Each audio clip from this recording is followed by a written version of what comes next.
Gregg Allman walked into Fame Studios for the last time, already knowing he was dying. The cancer had returned in 2012, and doctors had given him 18 months to live. He stretched that sentence into 5 years, never telling the public a single word. But that quiet dignity at the end was not the most remarkable secret he carried. The real one had been with him since he was a teenager, buried beneath decades of music, grief, addiction, and survival. Gregg Allman was born on December 8, 1947, in Nashville, Tennessee. Before he was even 2 years old, his world cracked open. On December 26, 1949, his father, Willis Turner Allman, was murdered during a robbery after picking up a hitchhiker named Michael Robert Green. The killing happened over $15. Green received a life sentence, and just like that, Gregg's mother, Geraldine, was left alone, broke, and holding together a shattered life in a single night. From that point forward, survival became the organizing principle of everything. Geraldine worked one accounting job after another, determined to keep her sons Gregg and Dwayne out of orphanages. The family left Nashville under pressure and fear and moved to Daytona Beach, Florida in 1950. Money was always tight, and Geraldine gave everything she had. But as a child, Gregg did not always recognize that sacrifice. For a long time, he felt abandoned, even believing at points that his mother hated him. That wound stayed with him far longer than it should have.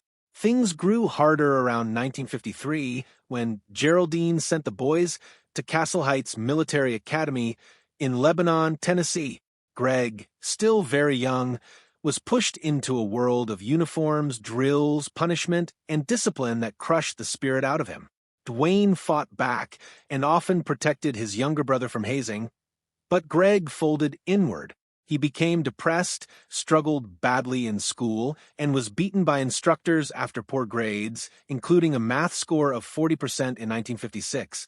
There was no joy in that place, only pressure and shame from morning to night. Still, something in him kept going.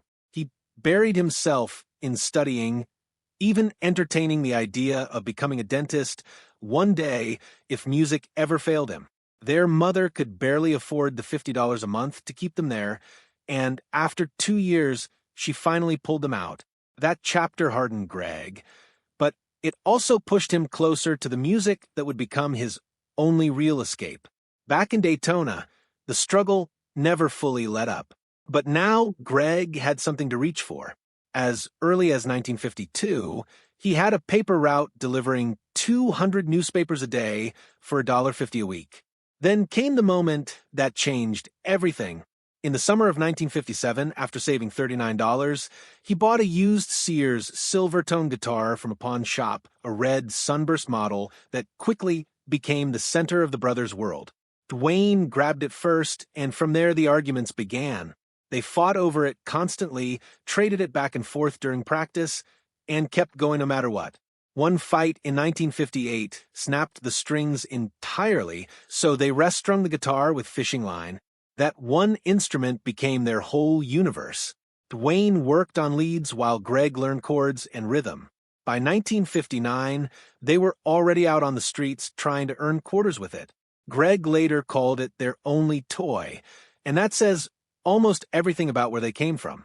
At the same time, another world was quietly opening up for him through a small transistor radio. Starting around age 9, Gregg would tune into WLAC in Nashville, a 50,000-watt station that blasted rhythm and blues all the way down to Daytona Beach.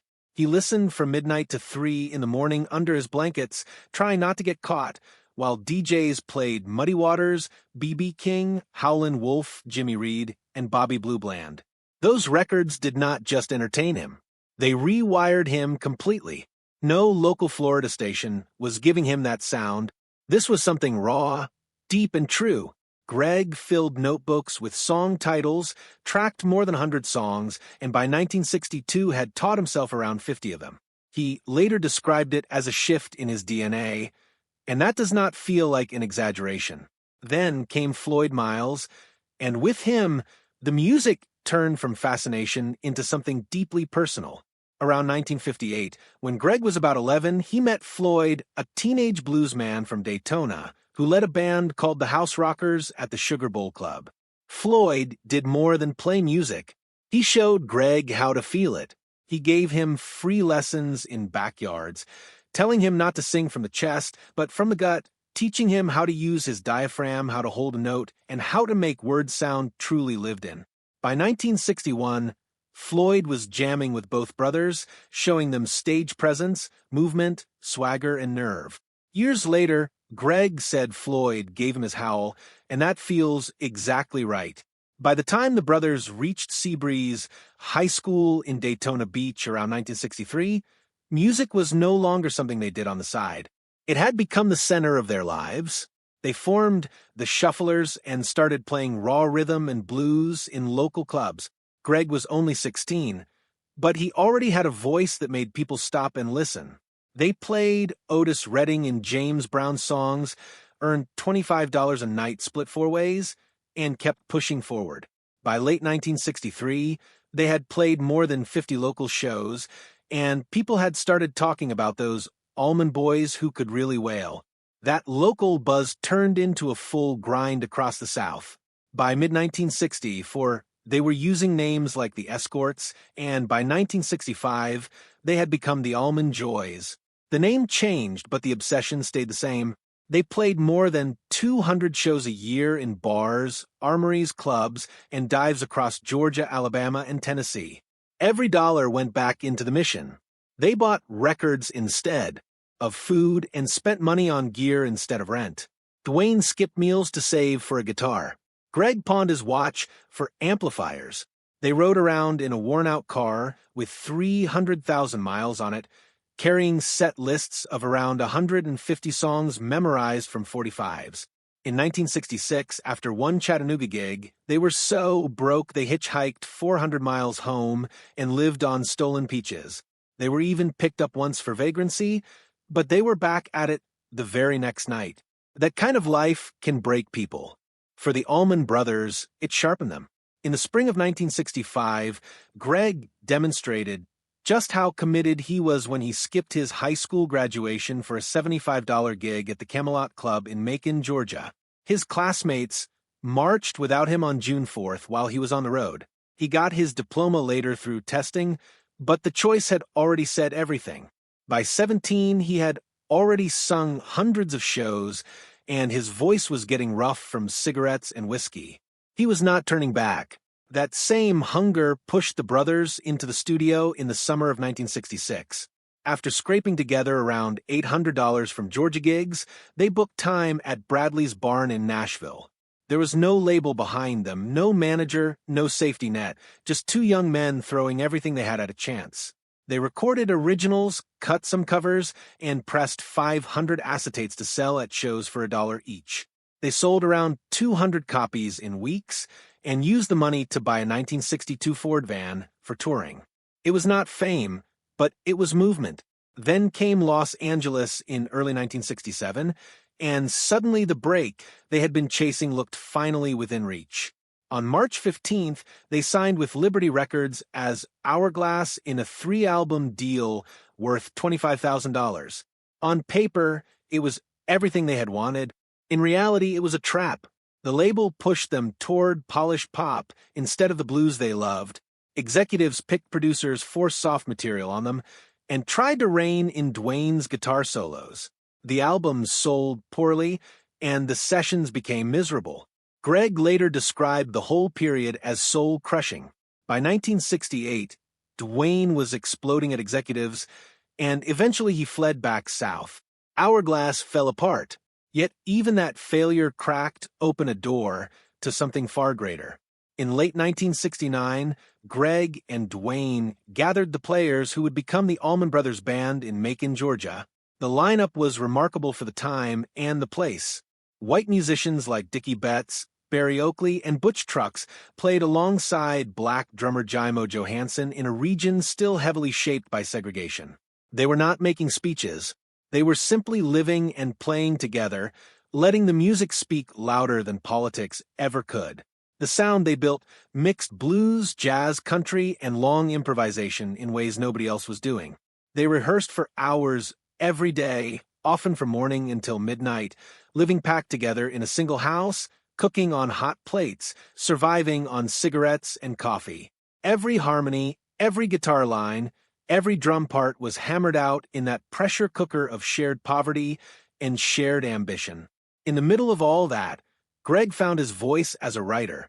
Still barely in his early 20s, he began turning old wounds into songs that sounded ancient and deeply personal at the same time. He wrote Whipping Post, a long, dark piece full of pain and betrayal. He wrote Midnight Rider, lean and haunted and restless. Those songs did not come from nowhere. They came from his father's murder, from the loneliness of childhood, from years of drifting and surviving. Gregg was not just writing lyrics. He was turning damage into music that other people could carry with them. Their debut album was released in November 1969, and while it did not explode immediately, it planted a flag. Idlewild South, in 1970, pushed deeper into the sound they were building. Then came the breakthrough that changed everything. In March 1971, the Allman Brothers recorded at the Fillmore East over 2 nights in New York City.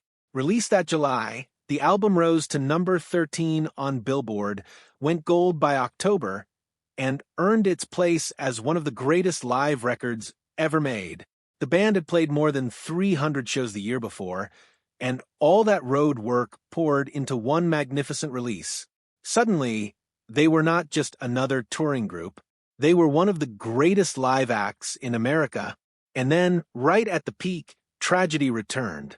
On October 29, 1971, Duane Allman died in a motorcycle crash in Macon, Georgia. He was 24. For Gregg, this was not simply losing a bandmate. It was losing his brother, his oldest partner, and the person tied to almost every important memory of his life. The grief was devastating, and as if that were not cruel enough, barely a year later on November 11, 1972, bassist Barry Oakley died in another motorcycle crash just a few blocks from where Duane had been killed. He was also 24. 2 funerals, 2 core members, 2 young men gone in almost identical circumstances. The grief inside the band turned heavy and poisonous. What followed over the next 2 decades was a long war against addiction, internal collapse, and physical destruction. By the mid-1980s, Gregg was drinking a 5th of vodka a day and spending around $500 a week on cocaine. Heroin found its way back into his life as well. He went through rehab 5 times. He overdosed, missed tours, got arrested for drunk driving, and watched deals disappear as promoters blacklisted him. Friends reported that by 1989, he had dropped 40 pounds and looked nearly skeletal.